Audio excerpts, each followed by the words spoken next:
Eu passei 3 dias em campo para o projeto Quando o Caranguejo Anda. No primeiro dia eu conversei pessoalmente com os personagens, com quem eu já vinha mantendo contato por um tempo, para entender como é esse trabalho. No segundo dia eu fui para o Mangue, na região de Paranaguá, e no terceiro dia eu fui até o mercado de peixes, onde os pescadores entregam os caranguejos para serem vendidos. Esse foi o trabalho que exigiu muito fisicamente. A gente chegou no Mangue perto das 8 horas da manhã e retornamos lá pelas 4 da tarde.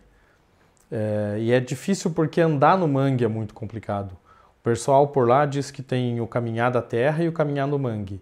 Então é fácil você ficar atolado e você precisa prestar muita atenção onde você pisa e qual o caminho que você segue. É claro que o pessoal que está lá todo dia, né, apanhando sururu, a ostra e os outros alimentos que são coletados ali, já tem uma experiência nisso, então basicamente o que eu fiz foi seguir os rastros de quem estava indo na frente, né? Uma das coisas que me chamou muita atenção é que o mangue é um lugar muito silencioso. Você ouve pássaros e outros bichos, mas na grande maioria eles estão ao redor, né? Estão distantes, nas árvores mais para dentro da costa. Então no mangue mesmo o que predomina é o silêncio. E eu acho que esse é um trabalho que reflete isso, essa coisa meio ensimesmada da natureza humana. O Sexta e Seis é um projeto que eu ainda estou fazendo, é o primeiro projeto desde que eu voltei para Ponta Grossa. Eu comecei ele em 2024 e eu já sei que eu ainda tenho muito para fazer ainda. O foco desse projeto é o público que participa dos shows, mais do que as bandas, porque é um público muito misto, é um evento que atrai desde famílias até os moradores de rua que circulam pelo local. Tem roqueiro, tem criança, tem casais, é bem diverso e é isso que me atrai, essa pluralidade. Todos esses nichos juntos no mesmo caldeirão. É também um trabalho mais visceral, mais livre de regras, porque nesse projeto específico o que me importa é o conteúdo e não a forma. É a sequência do instante contínuo, não a singularidade do instante decisivo, porque para mim é o conjunto que cria a narrativa. Tem muito detalhe, tem muito da energia que vibra no lugar. Se eu quero mostrar um mosh pit de um show punk, por exemplo, eu tenho que conseguir mostrar essa vibração, essa rebeldia que faz a poeira levantar do chão, que faz o rosto se contorcer, que faz os cabelos balançarem no ar. Então, quando eu estou fotografando o mosh pit, eu não estou ao redor, eu estou no meio, eu estou dentro do mosh pit. É um estilo de fotografia muito mais cru, menos lapidado, no sentido que o público mais leigo entende pelo que seria uma foto mais bonita, mas é um estilo que me agrada muito, é um estilo que eu acho muito mais autêntico, muito mais visceral, como eu já disse, e muito mais interessante. Eu passei 4 meses acompanhando uma trupe circense que monta os espetáculos nos bairros mais na periferia de Curitiba para fazer esse trabalho do Cirque Sans Soleil. Foi um trabalho que eu fiz lá em 2012 e nessa época o Cirque du Soleil estava fazendo uma série de espetáculos grandiosos no Brasil.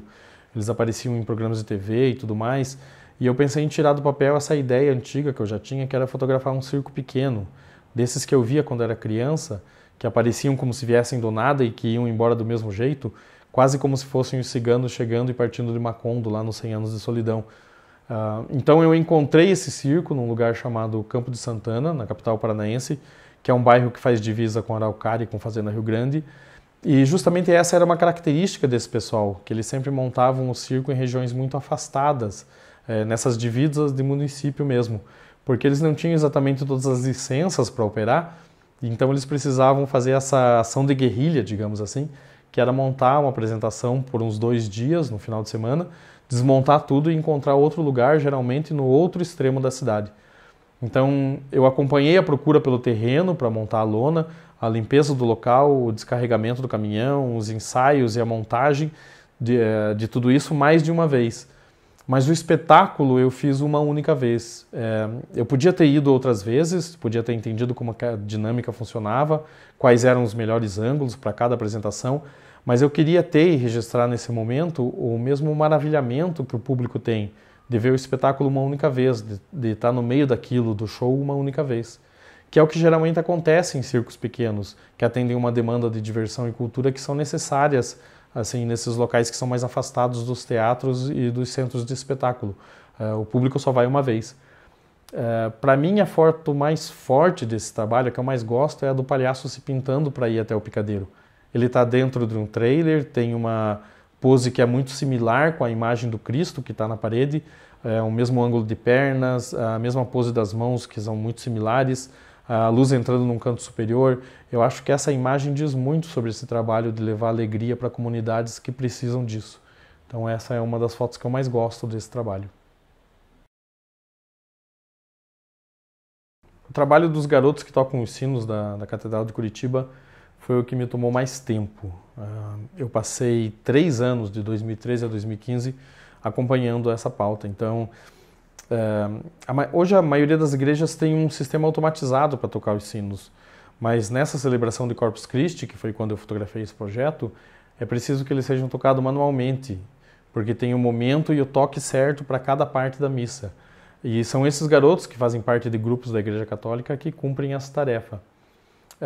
É um espaço apertado, abafado, é barulhento por conta dos sinos, o som das badaladas ecoa por todo lado dentro das escadarias, então tem momentos que os garotos precisam inclusive tapar os ouvidos para se proteger. As duas grandes dificuldades nesse projeto foram o lugar apertado, que eu já falei, né, para trabalhar, e a pouca iluminação. Então eu não usei flash para não atrapalhar o trabalho deles, e também não podia ficar muito no caminho, porque eles têm que descer e subir correndo as escadarias para puxar as cordas em níveis diferentes, para que cada sino soe no tempo correto. Então, geralmente eu ficava espremido num canto para deixar a passagem livre. Outro problema, mas esse não na hora de fotografar, foi o tempo de espera entre uma celebração e outra. Como eu fotografei só no Corpus Christi, então eu precisava esperar o ano todo para continuar o trabalho. Então, quando eu começava a editar o material de um período e eu percebia que estava faltando um certo momento, ou mesmo quando eu identificava que eu podia ter feito alguma imagem de uma outra forma ou de um outro ângulo, eu tinha que esperar até o próximo ano para poder preencher aquela lacuna na forma como eu estava pensando aquela história. Então, essas foram as maiores dificuldades. Mas no fim eu gostei muito porque as fotos, ao menos para mim, elas se assemelham muito a fotos muito antigas, né? Fotos tiradas em década de 40, 50, um preto e branco bem balanceado nas passagens de tom de cinza. E eu acho que essa é uma coisa que não se vê mais todo dia, né? Não se tem mais tocadores de sino, assim. Então eu acho que esse projeto particularmente me agrada muito.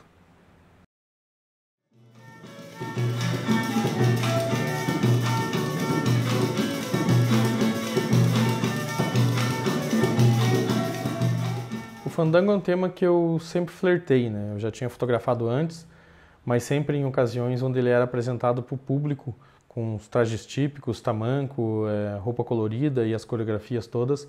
Mas nesse caso, no caso desse projeto, foi diferente, porque era a inauguração de uma casa de fandango no interior da ilha de Valadares, que foi construída pela própria comunidade e foi construída para eles mesmos.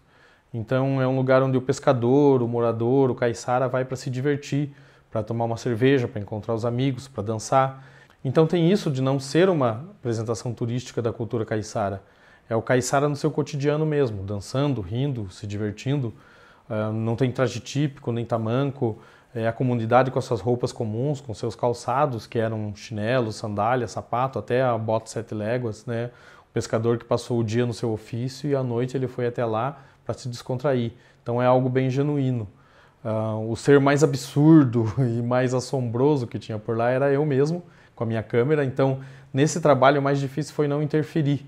Eu gosto de trabalhar como observador, passando mais despercebido, e nesses cenários onde eu me destaco do que está ao redor, é sempre um incômodo a mais, sempre me incomoda um pouco mais essas situações. Quem dançar melhor vai ganhar um CD de fandango Grupo Manema de Guape. Oferecimento mestre Cleiton de Guape. Cadê o chanceler? Segundo